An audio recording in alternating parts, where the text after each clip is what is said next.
your daily dose of sports and fun. This is the Morning Drive Podcast from Double T 97.3, presented by Cantex Roofing and Construction. I'm Mike Hebert, owner of Cantex Roofing and Construction. Every day is game day, and we'll get it right when it comes to your roofing, construction, windows, and mirrors. Call Cantex Roofing and Construction today. Together, we are one serving you. Morning here on the Morning Drive with Jamie Lent and Jeff McGuire. I'm Chuck Heinz. Jeff beat me to the punch a little bit there with the Jace Young story. I was going to bring that up to you and get your thoughts on that. He's going down to AAA Toledo. He did that yesterday, and so he did not make the big club. Won't go north, as they say, although they're already pretty far north. But 4 for 33 in Grapefruit League action this spring. Yeah, I'm sure that has a lot to do with it, right? They're not swinging the bat well, and so obviously they're figuring he needs some seasoning. Okay, some seasoning. Okay, home run and 2 doubles in addition to 1 hit. So that doesn't always bode well. In his major league stats last year, at the end of the season, batted .241, .665 OPS in 34 games, including 5 doubles and 3 RBI. So now the Tigers kind of have they got 2 guys playing third, which is never good. They got Zach McKinstry and Andy Ibanez. So we'll see if they give Mr. Young a chance to go down and maybe get his confidence back up, and then. Oh, I'm sure he'll get another shot. Yeah, club. But I was just wondering, do they go, sign somebody? Does somebody become available? A vet, for that doesn't make it with another club and get a handy glove over there at third base. Possible. Possible. The Tigers made a big run there at the end to make the playoffs, and which was kind of a surprise. They were a surprise, playoff team last year. And they were a fun team to watch. Yeah, so that's too bad for Jace, but I'm sure he'll figure it out, right? He's too good. He'll figure it out. Still very young. Yeah. He'll always be young. Mm-hmm. Got a score for you, Jamie. Bottom of the 5th with 1 out. The Dodgers lead the Cubs 3-1. It's good. In Major League Baseball. Mm-hmm. A little bit later on today, this is a spring training game. The Red Sox and the Yankees. Everybody else is in spring training mode for the rest of this week. So they'll get it figured out for Major League Baseball to get things going next week and get it all going. It seems like the baseball season kind of just kind of limps into things. It's just weird how they play these games in Tokyo, and then takes them a couple of weeks for the rest of the guys to get caught up. But I guess that's just the way it is. It's so those guys can get back and I know, get their sea legs again, Chuck, and get acclimated, and then then they'll get to the real start, the real opening day. Yeah, the Rangers open things up on Thursday, March the 27th. An afternoon affair in Arlington. A week from Thursday. Man, it's a week from Thursday. Yeah, because Thursday's the 20th. So that makes sense. It seems like this month is just kind of they're all flying by right now. They're all flying by right now. Question for you with regard to Houston. Somebody wants to know how bad they are. Are they going to win some games in the conference? Yeah, I mean, coming in, they had good stats, both starters, relievers, and then some good offensive numbers as well. Having they I'm not going to sit here and tell you they played the toughest lineup in the conference. I don't think that's by any stretch of the imagination. They didn't. They were 11-4 coming into the series, and so you felt like, well, there was a team last year that finished 12 out of 13 in the Big 12, and you feel like, okay, well, clearly they've made some improvements. They're a little bit better. They hit the transfer portal hard.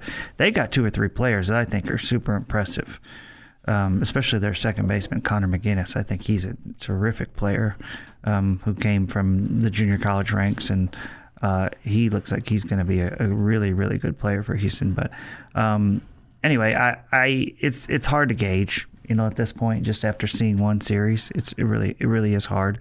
But I didn't look at them and feel like they were horrible. I said to you guys last week, as tough as the schedule has been for the Red Raiders, I don't know, Houston might be the easiest team that you've played so far.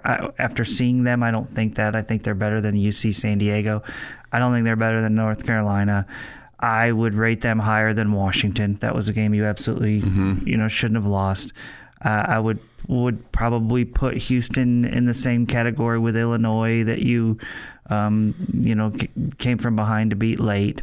Other teams, are they as good as Grand Canyon? Probably not as good as Grand Canyon, but they're not terrible. I don't think they'll finish last in our conference or anything like that. But will they be a team that's probably in the 8 to 12 range or 8 to 11 range in the Big 12 this year? Probably somewhere around there. So, and it's really hard for me to answer that just because we just haven't seen enough. We saw Arizona look dominant against Cincinnati this weekend. No shock there. Also playing at home. We saw, Kansas is scoring a ton of runs right now. They took 2 of 3 from Baylor. So no big shock there. That was played in Lawrence. Kansas State needed a late come from behind win on Friday, but then pounded Utah the next 2 days at home. No shock there. Kansas State looks like they're going to be a good team again. And then, it happened with TCU and Arizona State, and I just 3 games in, and then Oklahoma State and West Virginia only ended up getting 1 game in, which is really weird that they didn't try to play 2 on Sunday. But anyway, just hard to gauge with those 2 teams as well. But I think those 2 teams are probably top 4, 5, 6 teams in the conference. So, but they only got to play 1 game. But anyway, it's too early to be certain of anything, really. Yeah. Hey, in your conversation with Coach Tadlock last night, anything come up that surprised you? Was there any news that he broke or anything that just stood out that you went, oh, hey, didn't know that? It was kind of interesting when he said he missed Chuck around the ball club. Yeah, never in the history of ever. I thought. Go ahead. I was going to say, I thought it was interesting his comments on Oklahoma State and trying to figure out a way to play them. And yeah, that was one thing that he said he didn't even know that apparently they, there was not a desire to play 2 there, and he didn't even know that they had the option to not play 2 in that situation. So, I can't think of anything else really that jumped out. Okay. I mean, it was just a casual conversation with Coach Tadlock. Yeah. It was a good chat. All right. The Morning Drive podcast from Double T 97.3 is presented by Cantex Roofing and Construction. On the Morning Drive, time for this day in sports history. Today is May the 18th, 2025. Here's Jeff McGuire. Check that. March the 18th, 2025. I did not prepare for May 18th. We're going to have to do that again. Wow, I don't know why I said May, but I did. I'm not even looking at anything from the merry, merry month of May. And the baseball series the New Mexico got moved to May 7th, so maybe that's where all of the crossroads are happening. But on this day in March 18th, 1942, two black players, Jackie Robinson and Nate Moreland, request a tryout with the Chicago White Sox and are allowed to work out. Kind of a what might have been. Okay. They could have had a chance to have some players there. They could have used them. 1970, NFL selects Wilson as the official football and scoreboard as the official timekeeper. Okay. 1995, depending on which side of the conspiracy you fall on, Michael Jordan announces he's ending his 17-month NBA retirement or suspension, however you want to look at it. Do you look at that as a suspension? I think they told him they were going to investigate him. That's what I believe. I believe they told Jordan, hey, we're going to investigate you. And that there's rumors that he was told that he would be suspended 2 months. Okay? Mm-hmm. And he said, and I believe at the very least they said, hey, we're going to investigate this. And he said, no, you're not. I'm out. That's what I think. And I think at a certain point, I'm sure there was feelers put out there that said, back to David Stern, okay, well, I'm thinking about coming back. Is that whole suspension thing over with? Oh, yeah, we miss you, Mike. Come back. Yeah. Right. So I think there was a bit of a combination there. Okay. Yeah. Like I said, depending on which side you follow. Yeah. It's fun little sports conspiracy theory, all that kind of stuff that go on over that whole ordeal. I don't think it was as simple as I don't want to play basketball anymore because my dad has been murdered. Mm-hmm. I do think he wanted to play baseball, that he wanted to give it a try. I don't think it was just because his dad died. Like, maybe I think he's an uber competitive guy, and that gave him that something to be competitive Be about.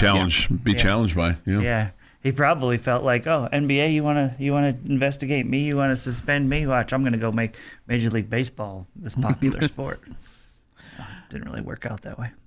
2004, freshman Jarius Jackson scores 7 points in a 14-0 run as Texas Tech beats Charlotte 76-73 in its NCAA Tournament opener. And in 2019, 40-year-old Dallas Maverick forward Dirk Nowitzki overtakes Wilt Chamberlain to go into 6th place with 31,424 points on the NBA scoring list. Mavericks suffer a 129-125 overtime loss to the New Orleans Pelicans.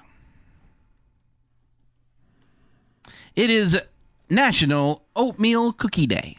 Okay, I'm a big fan. I know that's Jamie's number one cookie. Let's go. Notice I didn't say oatmeal raisin. I just said oatmeal. Yeah, no, I'm good with the oatmeal and oatmeal raisin. It's not my number one, but I'm not going to turn it down. I'm good with the cookie. You got that part in there, I'm in. Happy birthday to Adam Levine, who's 46. Queen Latifah, 55. Vanessa Williams, 62. Mike Rowe from Dirty Jobs is 63. Dane Cook, 53. Andre Rison, 58. Brian Greasy, 50. And Travis Frederick is 34. And on this day, 1852, in New York City, Henry Wells and William G. Fargo join with several other investors to launch their namesake business, today one of the world's largest banks, in Wells Fargo. The discovery of gold in California in 1849 prompted a huge spike in the demand for cross-country shipping. Wells and Fargo decided to take advantage of these great opportunities. In 1852, their company shipped its first loads of freight from the East Coast to the mining camps scattered across Northern California. The company contracted with independent stagecoaches companies to provide the fastest possible transportation and delivery of gold dust, important documents, and other valuable freight. It also served as a bank, buying gold dust, selling paper bank drafts, and providing loans to help fuel California's growing economy. And that is this day in sports history. All right, can I do a welcome to the world update? Sure. Welcome to the world to our niece's baby boy, James Robert McDonald. So a grand nephew coming into our fold, and so mom and baby boy doing well. So awesome. Welcome to the world. Congratulations, James Robert McDonald. That's my brother-in-law's name. I asked him, his name is Jimmy, and I said, what are they going to call him? He said, I think they're going to call him James. Okay. So they want him to be like his grandpa, but maybe not quite everything. Kind of like my grandsons. We kind of want some things, but we kind of want some things not so much. It's just kind of of all the stories that you've told us, it feels like they're definitely chips off the old block. Yes, absolutely chips off the old block. We missed something yesterday, and maybe we don't have to do this every year, but just kind of tells you how quickly time flies by.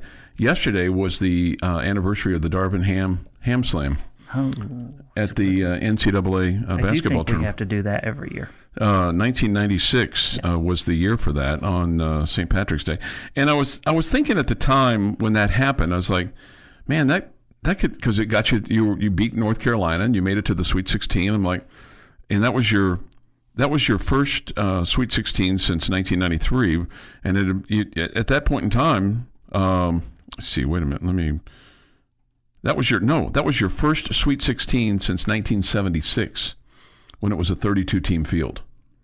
So in those days, they didn't really call it the Sweet 16 in the 60s and the 70s, But when you go from 32 to 16, I mean, it's part of the Sweet 16, but it was just different in 96 because you had to win 2 games to get to the Sweet 16, and that was the second game of that put you in that. And so I remember thinking when that happened, going, okay, this is really going to jumpstart Texas Tech basketball, but it really didn't, because you went back into a funk that ended with Coach Dickey being dismissed, and then the arrival of Bob Knight a few years later. So after the 96 season, I mean, he followed Coach Dickey, but at any rate, thought that was kind of interesting because you went from then 96 to 2005 before Sweet 16, and then you went from 05 to 18, and now you seem to kind of be on a run here with 18, 19, 22, and hopefully 2025 is Sweet 16 and beyond. Now we've come to expect it. Yes. Right. 6:53 this morning here on the Morning Drive. Take your thoughts, comments. Yates Flooring Center chat line. Go to WT973.com for that of the mobile app. The Visual Edge IT hotline is open too at 806-771-0973. I saw this and immediately thought of you and thought, oh man, now you have something in common with Deion Sanders. He wants to play, Jamie, a spring football game, or at least practice against other college football teams. Oh, really? Yeah. So they're going to Colorado's going to play their spring game on April the 19th. And he said, I would like to style it like the pros. I'd like to go against someone in practice for a few days, and then you have the spring game. I think the public would be satisfied with that tremendously. I think it's a tremendous idea. I've told those personnel who should understand that it's a tremendous idea. Syracuse coach Fran Baum then posted on social media yesterday that the Orange would love to come to Boulder for 3 days. Fun. Okay. But under current NCAA bylaws, which seem to change every day, football teams cannot play against another school in the spring. I bet you that changes. They'll figure out a way to make money on it. Sure. And then it'll change. Mm-hmm. So anyway, that's. Yep. I thought. Well, that's kind of college baseball teams are allowed to play each other in the fall. It seems like that they will allow that with football teams in the spring. Sure. And then basketball will follow suit, and volleyball does that right now. The Morning Drive podcast from Double T 97.3 is presented by Cantex Roofing and Construction. And this morning here on the Morning Drive, today is Tuesday. Red Raiders don't play hoops until Thursday in the NCAA Tournament. I'm assuming they're going to leave today for Wichita, and then get ready, get some shots up there at the arena there, and kind of get their legs underneath them. So I saw this last night. This is Jamie from The Athletic. This is kind of a breakdown of the game between Texas Tech and the 14 seed UNC Wilmington. They're the Seahawks, by the way. Mm-hmm. Okay. Oh, I didn't know that. I didn't know if you knew that. You knew that they were the Seahawks? I did. Okay. I read it yesterday, and then Choice asked me yesterday afternoon what their school mascot was, and then I had forgotten. Okay. And then he told me again. I was like, oh yeah, I knew that. I read it this morning. The Athletic says the upset chance is 8.3%. Seems good and low. Yeah, right. This is kind of what they wrote.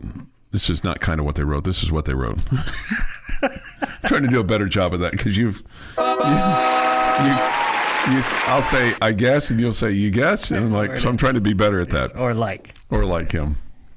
Yeah. I was at the store last night and the gal asked me for the reward number, blah blah blah, and I gave it to her, and she said perfect, and I said, is that the new word?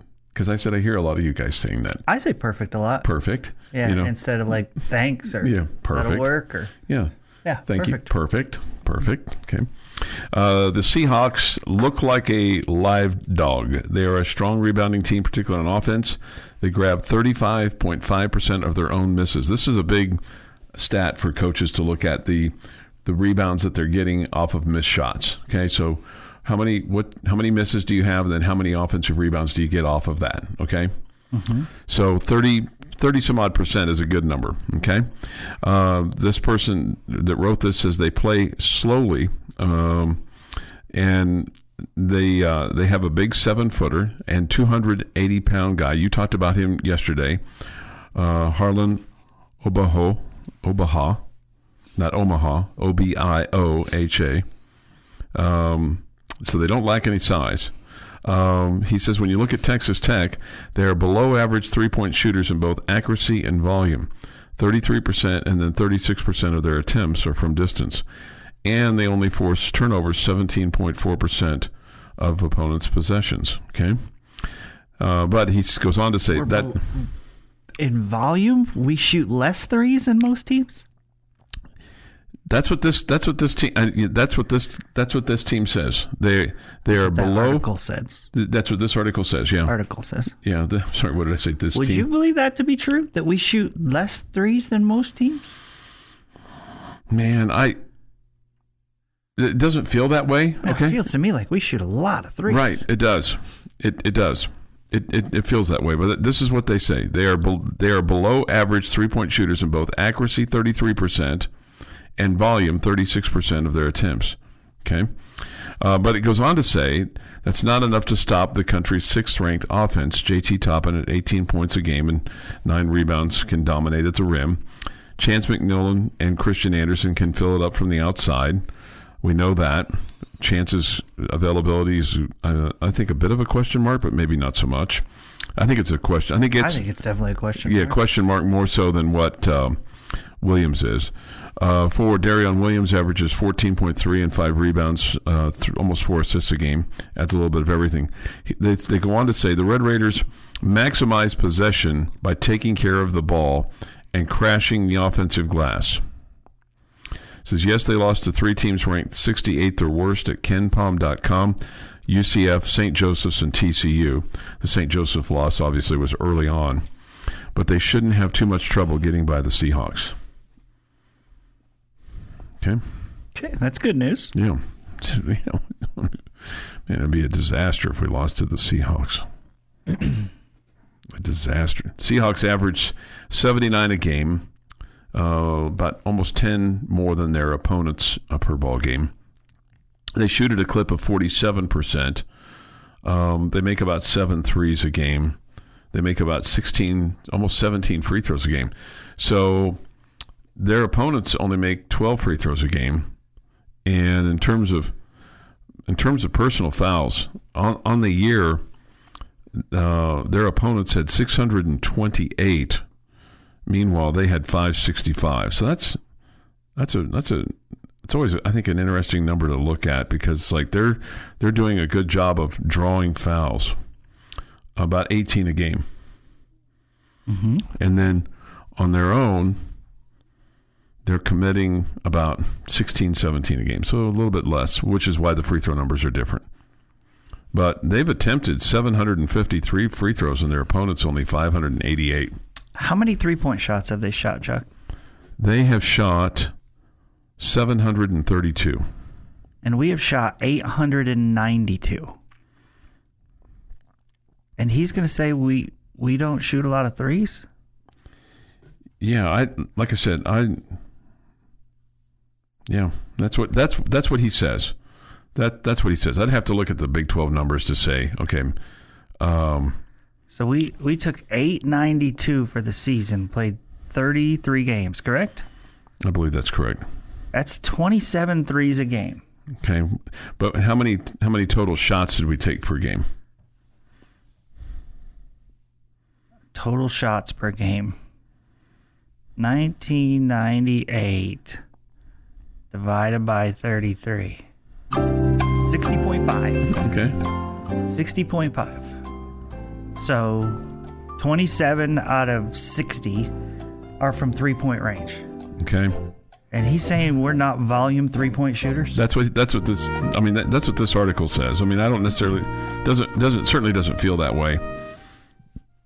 Certainly doesn't feel that way. I think this young man is a bit confused. Okay. Yeah, because they are below average 3-point shooters in both accuracy, 33%, and volume, 36% of their attempts. I don't know what a good number is. I might ask that question later on today. What's a good number in terms of what's your percentage of attempts that you would consider to be high volume? Does that have to be 40? Does that Does it have to be 41? Is it 35? Is it? Well, he said that's 36%. Clearly, my math or something is not right because 27 is more than 36% of 60. And that seems more legit to me, like 45% of our shots are three-point shots. Yeah, so like I said, I mean, boys, it's always exciting doing math on the radio. Yeah. But at any rate, he doesn't necessarily see it as much of a problem to play the Seahawks. Okay. That's good. Okay, so That's good. The problem could be. I mean, I'll be honest with you. I don't want us to start jacking up more threes. Okay. Yeah. You know, I think we're a good shooting team. If it's 33%, if that's the total for the season, I don't feel like we overshoot it per se, but you have a great inside player and Toppin, and you have Darian Williams that can score in the post as well. So I'm not looking for us to shoot it more, but the 33% doesn't seem that bad. As a team, okay, there's another thing. As a team, Texas Tech stats say we shoot 37.9, almost 38%, not 33%. Maybe he's going just a conference play one. The conference is at 37% too. Yeah, this guy's... Who is this guy, man? You can't believe everything you read on the internet. I know. This is from The Athletic, Just though. believe everything you hear on the morning drive. The thing that's most interesting, and we might get to it at some point in time, is that the Missouri-Drake game, the game that if you win, you play the winner of this game, the upset chance is at 33.7%. It's a lot bigger than 8. Yeah, a lot bigger than 8. More math. In fact, the advice is to take Drake. Oh, really? Yeah, I'm taking Drake. But, Missouri could be playing the Sisters of the Poor. Bet Kendrick Lamar's not taking Drake. 724. He's all in on the Tigers. Is he? This is the Morning Drive Podcast from Double T 97.3, presented by Cantex Roofing and Construction. Jamie's question of the day on Double T 97.3, presented today by someone not named Jamie, is brought to you by Connecticut of West Texas. All right, guys, it is technically, although not officially, the first day of the NCAA Tournament today. No, it is. If you ask the average fan, it starts on Thursday. These are the first 4. They aren't part of the, that's what I'm talking about. If we stopped 1,000 cars over here. They would say it starts Thursday because it's Thursday, Friday, Saturday, Sunday. Anyhow, so with it officially starting today, we get the first 4 games, including those and excluding the Kansas game and the Texas Tech game. What first round matchup has you most intrigued to see it played? If you want to pick one of the games in the first 2 games, if you want to go Texas Xavier for that 11 seed to see if Texas loses, perfectly acceptable answer. That, for the sake of this conversation, the first 4 are part of the first round. Which game, not including Texas Tech or Kansas, are you most interested in? Okay, well, I am I'm really interested in this Missouri-Drake game because not in addition to it being a game that potentially you'll most likely play the winner of this game, but I'm curious to see Ben McCullum's offense and what was so intriguing for a couple of different Texas Tech coaches, Mark Adams and Grant McCaslin, and finally getting to kind of see this guy coach. I realize there's probably been some opportunities for me to be able to see him coach. And then I love seeing Missouri going down in flames. It's like the other night when I was watching the Michigan State game and the game ended with the guy going from baseline to baseline and laying it up. I was like, oh, Tyus Edney. And then I was like, somewhere Norm Stewart's really mad. And somewhere there's a Missouri fan that's really mad. They're like, that was us in the NCAA tournament, a gazillion years ago. So I'm intrigued by this Missouri-Drake game. All right. There's really 2 for me, Jeff. But since you asked for 1, I'm only going to give you 1. Okay? Good listening. Yeah. Okay. It's allowed. I'm going to go with the 8-9 matchup in the East with Mississippi State and Baylor. So much has been made from us in the Big 12 about how we're the best basketball conference in the country. And now the SEC's got all these teams in, and everybody believes that this year that the SEC, or a lot of people believe the SEC is the best basketball country or best basketball conference in the country this season. I, for one, and believe that as well. I think this season at the SEC's a little bit better. This is a matchup with second tier Big 12 versus second tier SEC. So you have Baylor and you have Mississippi State. And so to me, this is kind of one of those, for the Choice Woodmans of the world that say, oh, yeah, they're top heavy, they're second tier, our second tier is way better. This is one of those put up or shut up games, right? So Baylor, Mississippi State, and that should be good for Woodman. Waco Woodman gets to root for the Bears anyway, so I hope he's listening. So that's my answer. I think that SEC versus Big 12, 8-9, where it's not like a 4-13, kind of that is one to me that I'll be anxious to see who ends up winning.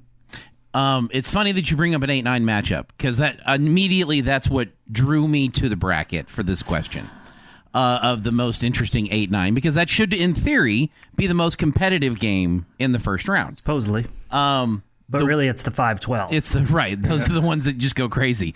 The one that I'm attracted to as I want to know what happens here. It has no effect on Texas Tech for quite a while. The Gonzaga-Georgia 8-9 matchup. Kind of the same situation of the how good is the SEC. Gonzaga is an NCAA tournament team. They're a staple of the tournament. They've got the history with it.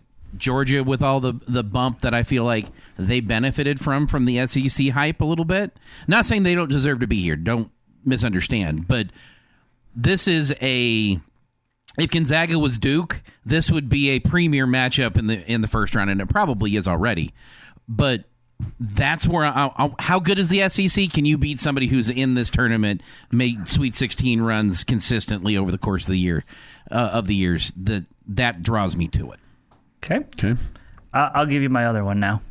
My other one is another 8-9. It's UConn and Oklahoma. I'm with you on that game. Because I think Hurley has become very dislikable. And obviously they're the two-time defending champs. And so I think that I feel like all of college basketball, they've suddenly gone from a great story to, now that you're not clearly way better than everybody else, you've become an extreme whiner. And it feels like everybody's rooting against UConn. So can Collier's Sooners pull off the upset there and take down the defending national champs? That one's intriguing to me as well. Two-time defending national champs. Yeah. Hey, so how about this little number for you? Since 2018, this is from the CBS broadcast the other night, when they looked at the first-round matchups like 1 versus 16, 2 versus 15, blah, blah, blah, blah, blah. Everything is to the higher seed, which in this case is the lower number, right? It's always so confusing. The 6-11 matchup is 12-12 since 2018. But since 2018, out of the 24 games that have been played, the 8 seed has won 8 times and the 9 seed has won 16 times. Yeah, I'd heard that stat as well, that the 9 had actually won more than the 8. And we always talk about the 5-12. There's always a fun upset there, but I'm sure the true numbers are way more favored towards the 5. Yeah, the 5 has won 16 times and the 12 has won 8 since 2018. Yeah. 2 out of 3. Yeah. Which is that's not as wide a separation as I we would just expect. Always we get drawn toward the 12 beating the 5 because there's one every year. Seems like it. Yeah. No, there's one every, like I want to say that this goes back 15, 20 years. There is a 12 beats a 5 every year. If you go straight chalk, that's the one you're going to lose every year. Yeah, I'm not going straight chalk. He's going straight rock chalk. No, I'm not. Don't misunderstand. I don't think they make this Sweet 16. I'm not sure they get out of the first round. It's funny. It's funny to me. I mean, Chuck, you are such a loyal fan that even in Jeff's question where he tries to avoid, this can't be about Texas Tech and this can't be about Kansas, you pick one that's about Kansas because even though it's not Kansas, it's the team that Kansas hates. Well, it's you're loyal to your team. You're loyal. You're, as I've said before, your true feelings really come from hate. You find out who a guy really is rooting for by who he really hates. Yeah, that's fair. I mean, we're all the same way. There's some truth to that. Yeah. 740. This is the Morning Drive Podcast from Double T 97.3, presented by Cantex Roofing and Construction. I mean, him are tight. Ludicrous. Oh, yeah. You know, Luda. Yeah, I didn't even... That was so over my head. That's embarrassing. Did I ask about if it's the ludicrous or the ludicrous or the... No, ludicrous? that I didn't even pick up that was ludicrous. Oh, okay. I wasn't even thinking. I was thinking about you winning. Okay. You won. You got one right. That's what I was thinking. It was a double thing. It all came together there. We had All I Do Is Win and ludicrous on the verse. Jamie's clueless. It did. Yeah, It did all. First time we figured that out, right? Nah. Yeah. It did all. It all came...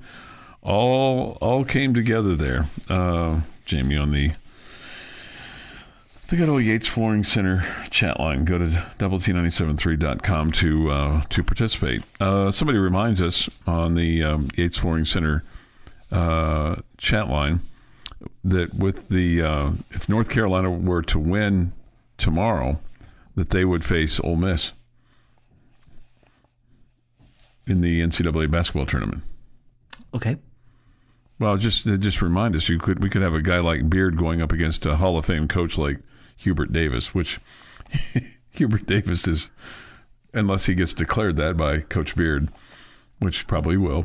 I mean, he just took his team to a national champampionship game a couple of years ago. Yeah, true. He's not too bad. He's not too bad, right? Let's not run him down too much. No. No, and he's really good as a player too at North Carolina.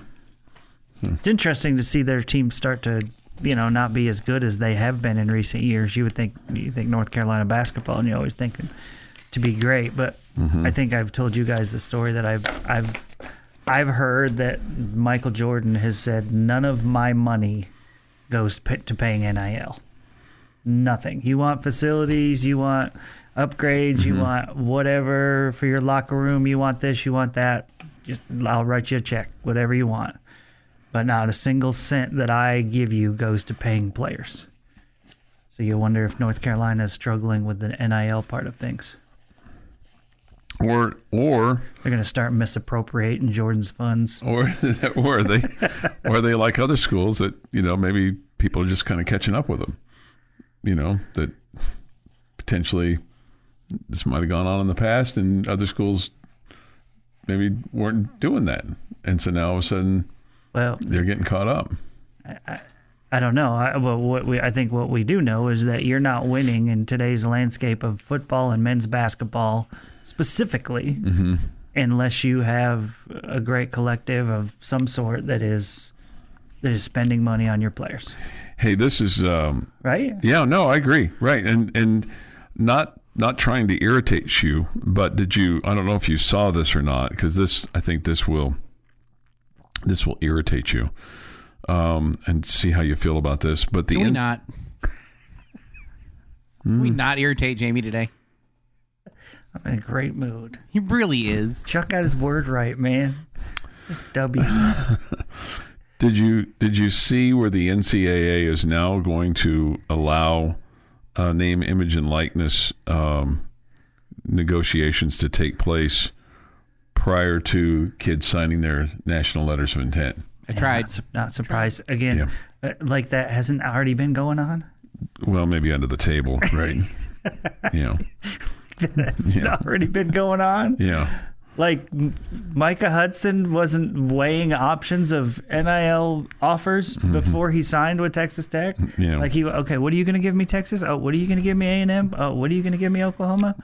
Okay, Texas Tech, I'll take your $800,000. Yes, sign me up. Yep, let me sign. You don't think that wasn't going on before? Yeah, that was going on before. You think they just got on campus and it was like, oh, that's what you're going to pay me? Right. Well, that was the collective money. This is the name, image, and likeness deals where they supposedly weren't going to do that. But apparently the NCAA... These words you're using, name, image, and likeness, they're just made-up words that mean nothing to me. Okay. Nothing. The NCAA has agreed to permanently eliminate a rule that prohibited athletes from negotiating NIL deals until after they enroll in college. This is all part of the settlement that has to take place in April. This is part of the judge's deal. So we're still waiting on the judge overseeing the case to approve the settlement, but this is another step towards that. And it says this cracks me up. I've seen this line twice in two different articles. One in ESPN and one in the Bleacher Report. And look, the collective money is different than the name, image, and likeness money. Okay, so don't confuse the softball player candidate with this situation. It's completely different in a way. This marks another step toward college sports embracing a professional business model. Haven't we already done that? With all due respect, Mr. Heinz, I say this in as loving a way as I can possibly say it. Right. Okay, you have just wasted about 120 seconds of all of our lives that we will never, ever get back. Okay. They're getting paid the money. They were negotiating before. Right. They're going to negotiate now. Yeah. Okay. Whether we call it collective or name, image, and likeness. There are different. What is the difference? Yeah. Well, one is associated with endorsing a product, and another was just in guaranteeing. Which is almost never happening. Well, it's going to be supposedly buttoned up a little bit more kind of in the future. Yeah. And who's going to be regulating that? Well, there's supposed to be some oversight, from committee. I don't know. Yeah. Non-biased people. I'm waiting for that answer. I have accepted that this is the world that we live in with college sports. It doesn't anger me. You said, this is going to upset you. It doesn't anger me. I mean, it is what it is. Yeah. But don't you trying to come up with funny little names to make it sound better. It's not funny little names. It's just... This whole name, image, and likeness thing the whole time has been a joke. It's pay for play. It is. So why can we just not accept that? And just have a salary cap and just say, which is what's going to happen. You'll have the $20 million per school. And but I'm then accepting of it. It's the name, image, and likeness stuff is on top of that. So that'll be the way that we find a cheat, right? That'll be the way that the schools will find a... No, I think what's going to happen, Jamie, is the name, image, and likeness stuff will be legit. Oh, okay, legit. Well, and then the cheating will go back to old school ways where you're just handing them cash under the table. Okay, that's what's going to happen. Okay. So what happens now is the gumshoe detectives that used to work for the NCAA, they got their jobs back. They're going to dust off their gumshoes. Okay, sweet. Polish them up. Okay. This has been the Morning Drive Podcast, presented by Cantex Roofing and Construction. Check out our library of Double T 97.3 podcasts at doublet97.3.com.